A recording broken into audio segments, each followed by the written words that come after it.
Subscribe now and press the bell icon. बच्चों, are Kumar chemistry classes में आप सभी का वेलकम। इससे पहले का जो प्रीवियस क्लास थी उसमें अपन ने संक्रमण तत्वों की कुछ बातें पढ़ी थी। उसमें अपन ने डी ब्लॉक एलिमेंट के लिए 3D, 4D, 5D और 6D जो एलिमेंट्स होते हैं उनके कुछ इलेक्ट्रॉनिक कॉन्फ़िगरेशन, उनके लिए पीरियड कैलकुलेट करना, ब्लॉक निकालना और ग्रुप निकालना सीख लिया था। आज की जो क्लास होगी बच्चों, इसके अंदर अपन पढ़ेंगे संक्रमण तत्वों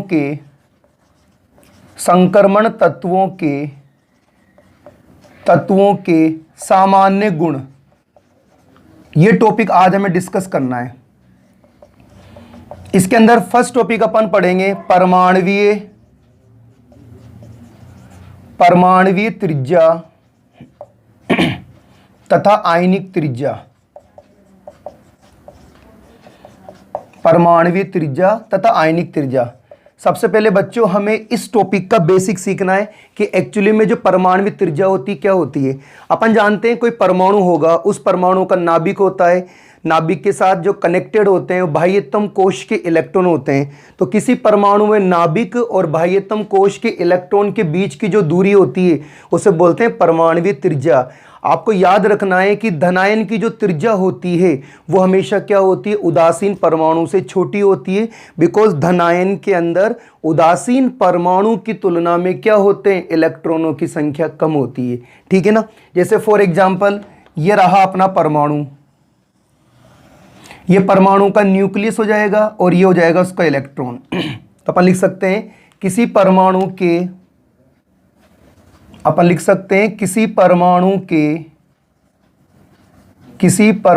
के नाभिक तथा बाह्यतम कोश के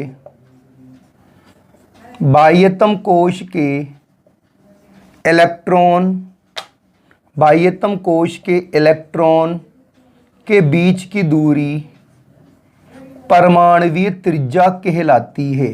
पहली चीज तो ये हो गई। एक चीज तो अपन ने ये सीख ली, परमाणवीय त्रिज्या कहलाती है। अब हमें सीखना है कि जो धनायन की जो त्रिज्या होती है, एक्चुअली में मैं लिख देता हूं धनायन की त्रिज्या उदासीन परमाणु से हमेशा कम होती है। यह अपन ने डिस्कस किया है। ऐसा क्यों होता है, क्योंकि धनायन में उदासीन परमाणु की तुलना में क्या होगा, इलेक्ट्रॉन की संख्या कम होती है।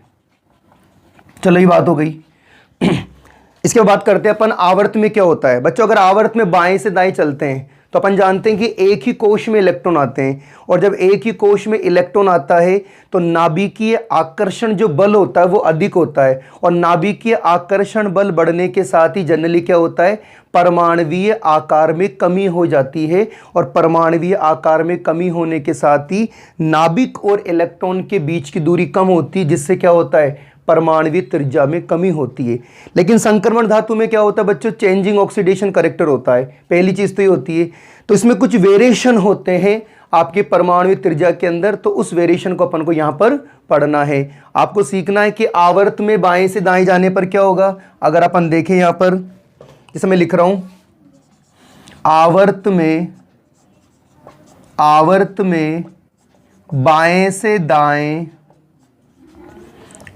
से दाएं चलने पर क्या क्या होता है। नंबर 1 बात, सबसे पहले होता है आकार में कमी होती है। आकार में क्या होता है, कमी होती है। दूसरी चीज, एक ही कोश में क्या होंगे, इलेक्ट्रॉन आएंगे। तो एक ही कोश में इलेक्ट्रॉन आने के कारण नाभिकीय आकर्षण बल क्या होता है, अधिक होता है। चलो साहब, नाभिकीय आकर्षण बल अधिक हो गया, उससे क्या होता है, त्रिज्या में कमी होती है। That's all. ये तो अपन ने कुछ परमाणु त्रिज्या के बारे में बेसिक पढ़ा है बच्चों, ये बेसिक है। लेकिन संक्रमण धातु की त्रिज्याओं में कुछ वेरिएशन होते हैं, उन वेरिएशन को अपन को यहाँ पर सीखना है। अगर अपन बात करें तो संक्रमण धातुओं की त्रिज्याओं के बारे में बात करें तो बच्चों संक्रमण तत्वों की जो परमाणविक त्रिज्या का मान होता है वो एस ब्लॉक के तत्वों से कम होता है। संक्रमण तत्वों की जो परमाणविक त्रिज्या का मान होता है जनरली वो एस ब्लॉक के तत्वों से कम होता है, लेकिन पी ब्लॉक के तत्वों से क्या होता है, ज़्यादा होता है। अब इसमें वेरिएशन क्या होता है उसको सीखना है। इससे पहले आप जल्दी से स्क्रीनशॉट ले लो। चलो बच्चों आगे चलते हैं। अगर बच्चों अपन संक्रमण तत्वों के बारे में बात करते हैं, अपन बात करते हैं सबसे पहले 3D के बारे में। देखो 3D चेन में क्या होता है 3D श्रृंखला में, 3D चेन में अगर अपन बाएं से दाएं चलते हैं तो क्या क्या फील करेंगे अपन। 3D श्रेणी में बाएं से दाएं चलने पर परमाणु क्रमांक में वृद्धि के साथ, परमाणु क्रमांक में कमी के साथ एक और जहां पर नाभिक के आकर्षण में वृद्धि होती है, नाभिक के आकर्षण वृद्धि होगी और आकर्षण बल के कारण क्या होगा, उसका आकार छोटा होगा। वही दूसरी ओर क्या होता है, जो आपके उपांत्य कोश होते हैं उनमें इलेक्ट्रॉन के आने से बाह्यतम कोश के जो इलेक्ट्रॉन होते हैं उस पर क्या होता है, थोड़ा प्रतिकर्षण हो जाता है। और प्रतिकर्षण होने से क्या होता है, उसे बोलते हैं अपन बेटा परिरक्षण प्रभाव। और परिरक्षण प्रभाव के कारण क्या होते हैं, जनरली इनके आकार प्रभावित होते हैं। ये बात अपन को सीखना है। तो बच्चों मैं लिख रहा हूं यहाँ पे, आप देखना नोट लगा के लिख रहा हूं। देखो क्या होता है 3D श्रेणी में, 3D श्रेणी में बाएं से दाएं चलने पर, 3D श्रेणी में बाएं से दाएं चलने पर, बाएं से दाएं चलने पर सर्वप्रथम परमाणवीय आकार, सर्वप्रथम परमाणवीय आकार घटता है। पहली चीज तो परमाणवीय आकार घटता है, फिर परमाणवीय आकार, फिर परमाणवीय आकार लगभग बराबर हो जाता है, लगभग बराबर हो जाता है, हो जाता है। और अंत में, और अंत में पुनः बढ़ने लगता है, पुनः बढ़ने लगता है। अब सवाल है ऐसा क्यों हो रहा है। पहले तो क्या हो रहा है, आकार में कमी हो रही है, उसके बाद क्या हो रहा है देखो आप, फिर आकार आपका लगभग बराबर हो गया। और आगे चलते हैं तो आगे चलने पर अपन ने क्या फील किया है कि परमाणु आकार पुनः बढ़ने लगता है। ऐसा क्यों होता है, क्योंकि बेटा ऐसा इसलिए होता है क्योंकि परमाणु क्रमांक में वृद्धि के साथ, लिख देता हूं आंसर, क्योंकि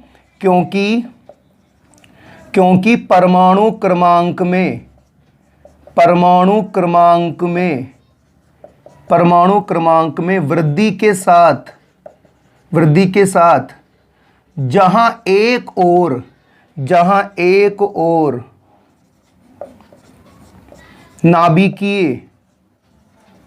नाभिकीय आवेश, एक और नाभिकीय आवेश बढ़ने के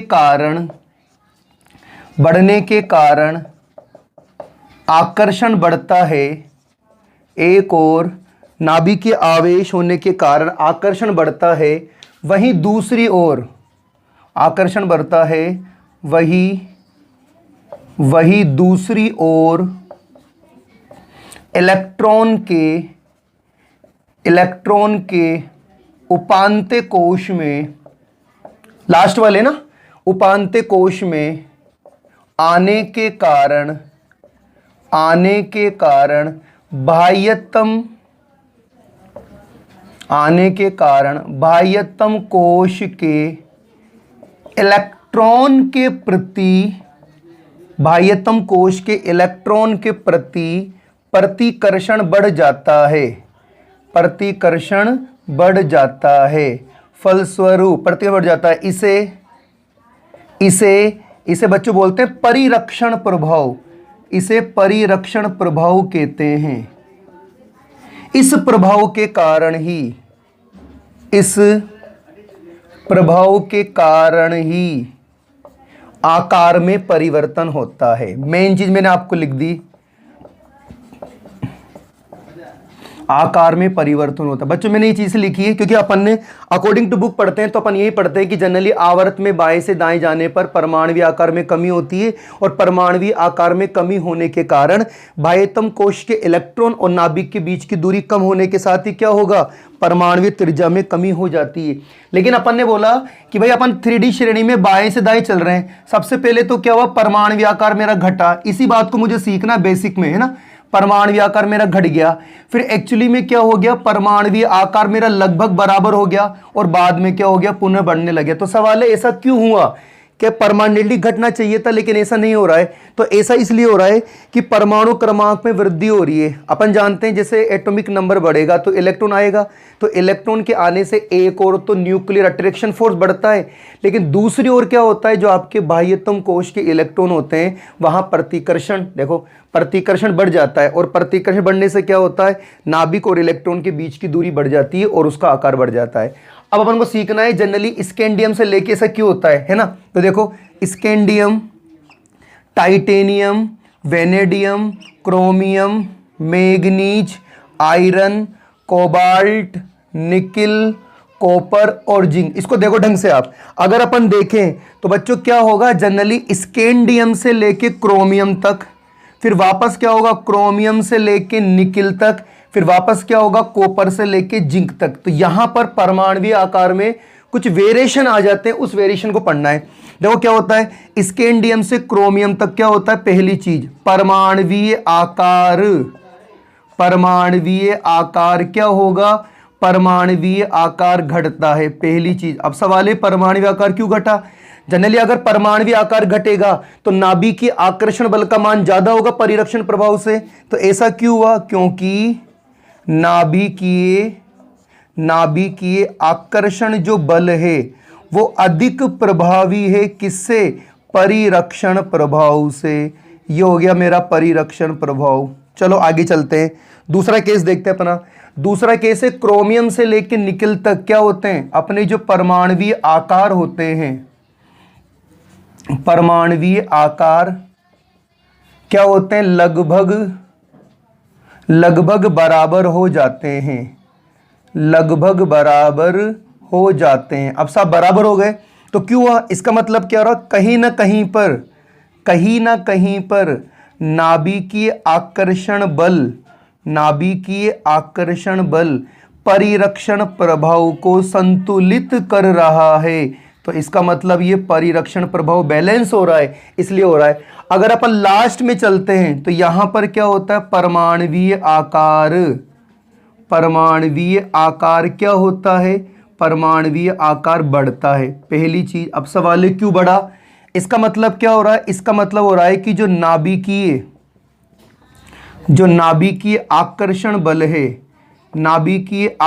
बल है वो कम प्रभावी है, किसके कंपैरिजन में, परिरक्षण प्रभाव की तुलना में। अब परिरक्षण प्रभाव क्या होता है मैंने आपको बता ही दिया। तो बच्चों ये पॉसिबिलिटी होती है, इस पॉसिबिलिटी का कारण क्या होता है, यहां से लेके यहां तक तो क्या होगा, जनरली आकार में कमी होती है, मतलब त्रिज्या में कमी होती है, परमाणुवीय त्रिज्या में कमी होती है, ठीक है। यहां से लेके यहां तक चले तो क्या होगा, परमाणुवीय त्रिज्या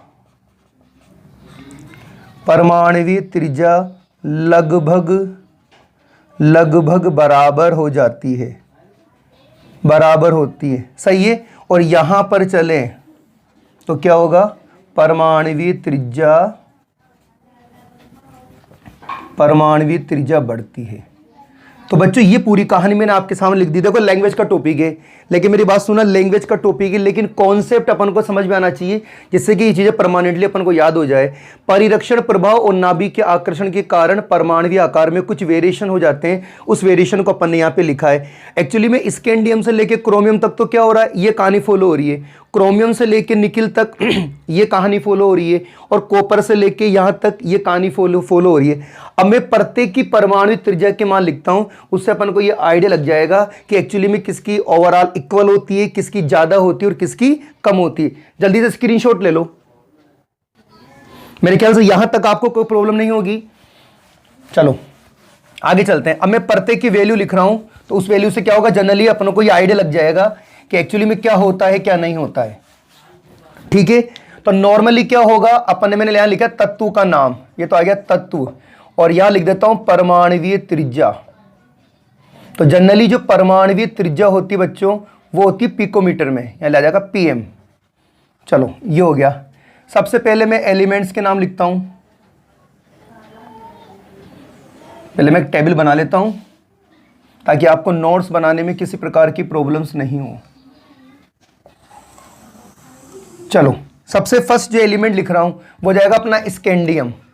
देखो स्कैंडियम, टाइटेनियम, टाइटेनियम के बाद वेनेडियम, वेनेडियम के बाद क्रोमियम, फिर क्या हो जाएगा मैग्नीज, फिर क्या हो जाएगा आयरन, फिर क्या हो जाएगा कोबाल्ट, फिर हो जाएगा निकिल, फिर हो जाएगा कॉपर, और लास्ट में अगर अपन देखें तो ये हो जाएगा बच्चों अपने पास जिंक। अगर अपन स्कैंडियम की परमाणु त्रिज्या के बारे में बात करते हैं तो बच्चों स्कैंडियम की जो परमाणु त्रिज्या होती है वो होती है 144। कितनी होती है? 144 पिकोमीटर।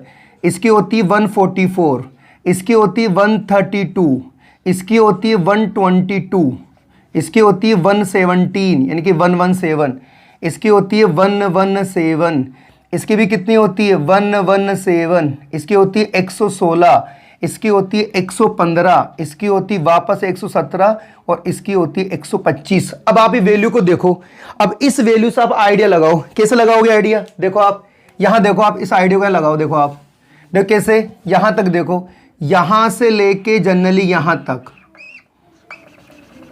यहां तक देखो आप, क्या लग रहा है आपको? यहां पे अगर अपन देखें,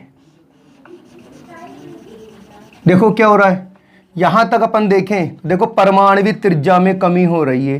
बताओ सही है क्या बात? परमाणुवीय त्रिज्या में कमी हो रही है। इसका मतलब न्यूक्लियर फोर्स ऑफ अट्रैक्शन का मान ज्यादा हो रहा है। किसे? शील्डिंग इफेक्ट से। ठीक है, हो गया परमाणु त्रिज्या में कमी। अब बच्चों यहीं से देखो आप, इस जगह से ही वापस दोबारा देखो, यहीं से अगर अपन यहां से देखें, यहां से देखें, कहां तक देखें, कहां तक देखें, यहां तक देखते हैं, इस जगह तक देखो आप, क्या हो रहा है? अप्रोक्सीमेट बराबर हो रही है ना भाई, अपन तो यहां तक मान लेते हैं, अप्रोक्सीमेट बराबर मान लो आप।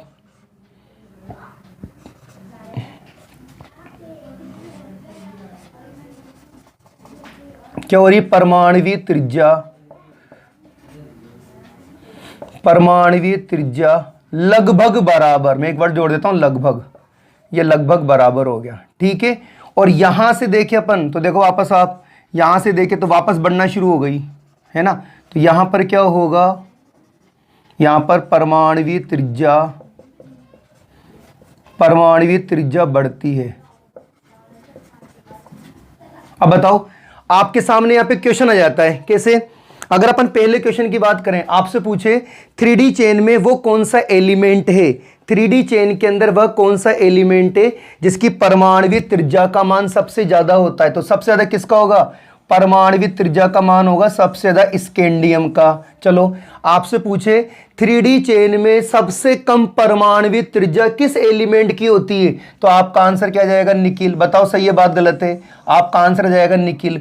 और वो पूछे कि 3D श्रेणी के अंदर कौन से एलिमेंटों की परमाणुवीय त्रिज्याओं के मान लगभग नहीं कंप्लीटली बराबर होते हैं, तो यहां से लेके कौन आ जाएगा आपके पास? आयरन। इसलिए बच्चों मैंने आपको वैल्यू लिख दी ताकि वैल्यू से आपके सारे क्वेश्चन क्लियर हो जाए, सारे डाउट क्लियर हो जाए। तो मेरे ख्याल से यहां तक आपको समझ में आ गया होगा।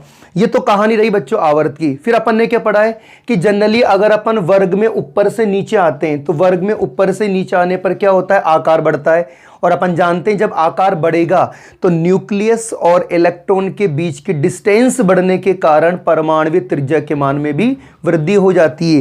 लेकिन पॉइंट ये है कि नीचे 4D चेन और अपन 5D चेन के बारे में बात करते हैं, तो अप्रोक्सीमेट क्या होता है? 4D चेन और 5D चेन के जो एलिमेंट्स होते हैं इनकी परमाणुवीय त्रिज्या लगभग बराबर होती है। देखो आप, मैंने लिख दिया 4D चेन और 5D चेन की जो परमाणुवीय त्रिज्या होती है लगभग बराबर होती है। इसका मतलब ये हुआ कि 4D चेन के कुछ एलिमेंट्स ऐसे होते हैं और 5D चेन के कुछ एलिमेंट्स ऐसे होते हैं जिनकी परमाणु त्रिज्या के मान लगभग बराबर होते हैं। अब सवाल है ऐसा क्यों होता है? तो अपन जानते हैं 5D चेन के अंदर कौन से एलिमेंट आते हैं? लेंथेनाइड।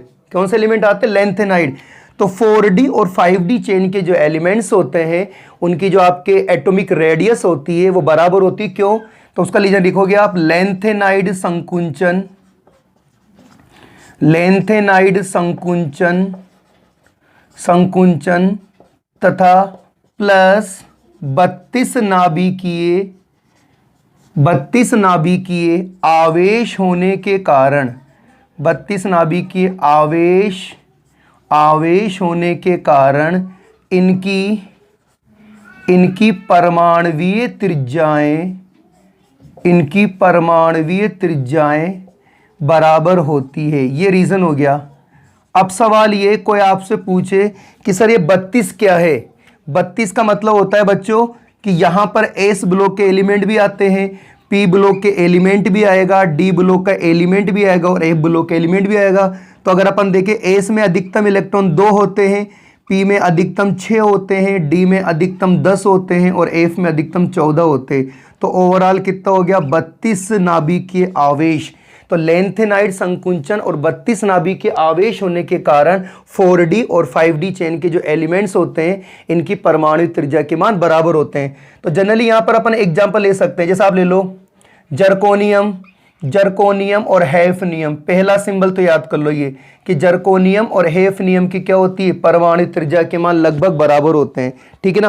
और अगर अपन देखना चाहे तो और एलिमेंट हो सकते हैं, जैसे टेक्नीशियम, रेनियम हो सकते हैं, बहुत सारे हो सकते हैं, लेकिन मोस्टली आपको याद रखना है कि सवाल आ जाए 4D चेन में, देखो क्वेश्चन कैसे बनाएगा वो, आप सारा क्वेश्चन बनाएगा कि 4D चेन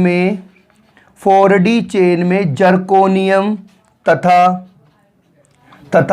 5D चेन में हैफनियम की परमाणुवीय त्रिज्याएं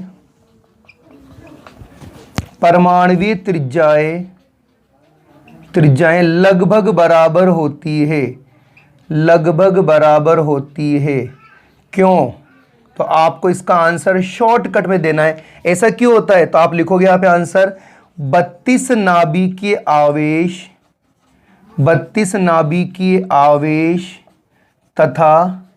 तथा लेंथेनाइड संकुंचन के कारण। बच्चों लेंथेनाइड संकुंचन क्या होता है अपन इसका डिस्कशन करेंगे एफ ब्लॉक एलिमेंट में होने के कारण ऐसा होता है। अपने जो एफ ब्लॉक के एलिमेंट्स हैं उसके अंदर अपन डिस्कशन करेंगे कि एक्चुअली में लेंथेनाइड क्या होते हैं, लेंथेनाइड एलिमेंट्स क्या होते हैं, उनके कॉन्फ़िगरेशन क्या होता है, उनका ऑक्सीडेशन करेक्टर क्या होता है। तो बच्चों ये है इसका बेसिक, ठीक है ना। अपना एक ही टॉपिक चल रहा है, मैंने आपसे कहा था जब तक हमें टॉपिक का बेसिक समझ में नहीं आता है बच्चों, अपन उसके अंदर चाहे कुछ भी कर लो, अपन उसमें किसी भी क्वेश्चन का बेस्ट आंसर नहीं दे सकते। इसलिए मैं आपको बेसिक बता रहा हूं। अभी तक अपना टॉपिक कंप्लीट नहीं हुआ है, अपन डिस्कशन कर रहे हैं 4D 5D के बारे में, ठीक है। इसके अलावा कुछ एलिमेंट्स और होते हैं जिनकी भी क्या होती है, अप्रोक्सीमेट परमाणुवीय त्रिज्याओं के मान बराबर होते हैं, तो उनका भी सेम आंसर होता है 32 न्यूक्लियर चार्ज और साथ में क्या होगा आपका लेंथेनाइड कॉन्ट्रैक्शन। जल्दी से स्क्रीनशॉट ले लो बच्चों, आगे चलते हैं, ठीक है ना। अपन ने बेटा परमाणु त्रिज्या को डिस्कशन किया, अब बात करते हैं आयनिक त्रिज्या के बारे में। मेरे ख्याल से आपको समझ में आ रहा होगा। अगर आपको वीडियो अच्छा लगे तो इसको लाइक शेयर सब्सक्राइब कर देना, आगे ट्रांसफर कर देना। चलो अब बच्चों अपन डिस्कशन करते हैं आयनिक त्रिज्या के बारे में। एक्चुअली में आयनिक त्रिज्या क्या होती है?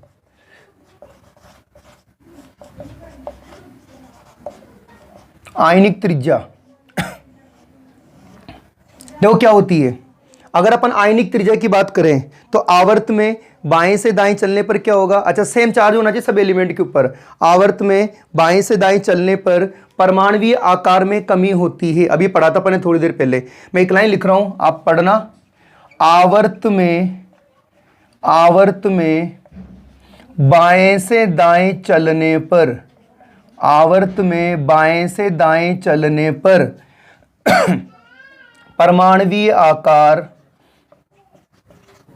परमाणुवीय आकार घटने के साथ ही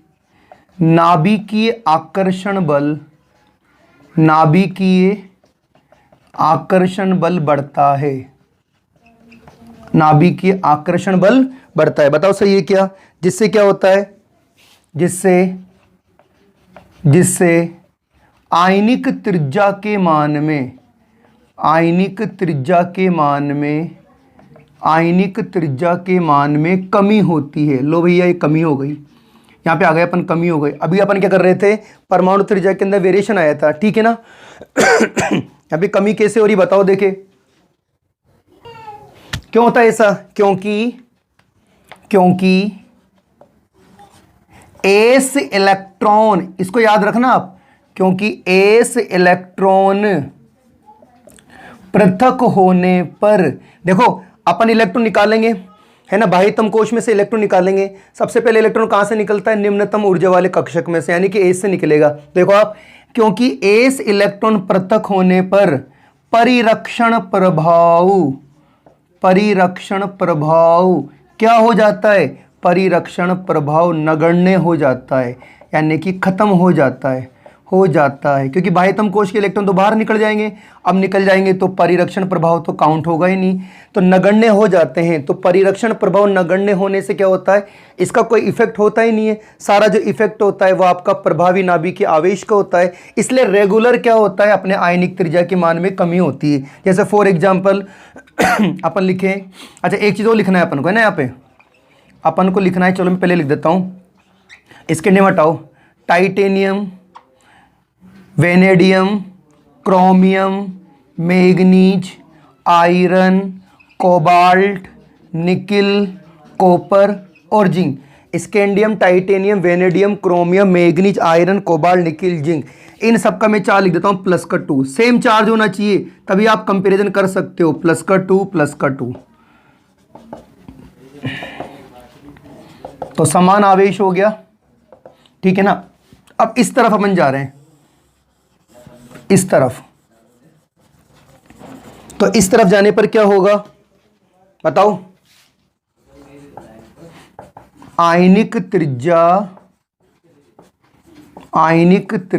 के मान में क्या होगी? रेगुलर कमी होती है ना। इधर जाने पर तो सबसे ज्यादा आयनिक त्रिज्या किसकी होगी? टाइटेनियम की, फिर वेनेडियम, फिर chromium, manganese, iron, cobalt, nickel, copper और जिंक। चलो दूसरा केस है, आपकी जो आयनिक त्रिज्या होती है, देखो जो आयनिक त्रिज्या होती है वो इन्वर्सली प्रोपोर्शनल होती है ऑक्सीकरण अवस्था। मेरे ख्याल से बात समझ में आ गई होगी आपको। ऑक्सीकरण अवस्था क्या रिजल्ट निकल रहा है कि अगर जनरली ऑक्सीकरण अवस्था जितनी ज़्यादा होती है क्या होगा? ऑक्सीडेशन नंबर, ऑक्सीकरण अवस्था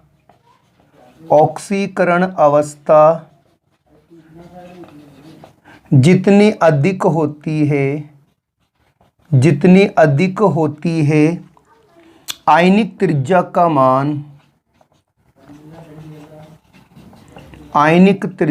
मान उतना ही कम होता है, ठीक है। फॉर एग्जाम्पल मेरे पास है Fe+2 और मेरे पास है Fe+3। अपन जानते हैं इसका चार्ज क्या होगा? प्लस का 2, इसका चार्ज होगा प्लस का 3, तो Fe+2 की क्या होगी? आयनिक त्रिज्या का मान ज़्यादा होगा। और देख लो, इसके अलावा अपन निकाले मैग्नीज के बारे में बात करें, मैग्नीज के जैसे Mn+2 ले लो आप, यहाँ पे ले लो Mn+4 ले लो, यहाँ पे ले लो Mn+6 ले लो और यहाँ पे ले लो Mn+7। तो आप देखो इसका तो प्लस का 2, इसका प्लस का 4, इसका प्लस का 6, इसका प्लस का 7। अगर अपन इधर जाएंगे तो चार्ज बढ़ रहा है तो आकार घटेगा तो आयनिक त्रिज्या का मान ऐसे कम हो जाएगा। तो सबसे ज़्यादा आयनिक त्रिज्या किसकी होगी? ये हो गई। तो आई होप आपको परमाणविक त्रिज्या और आयनिक त्रिज्या का मतलब समझ में आ गया होगा। आज की क्लास में केवल अपन ने ये सीखा है कि एक्चुअली में परमाणविक त्रिज्या का मीन क्या होता है, एक्चुअली में आयनिक त्रिज्या का मीन क्या होता है, और अपन ने ये सीखा है कि 3D चेन के अंदर ये वेरिएशन कैसे आया और क्यों आया। वो सारी बातें मैंने आपको लिख दी है। अगर आपको वीडियो अच्छा लगे तो इसको शेयर कर देना। Thank you so much.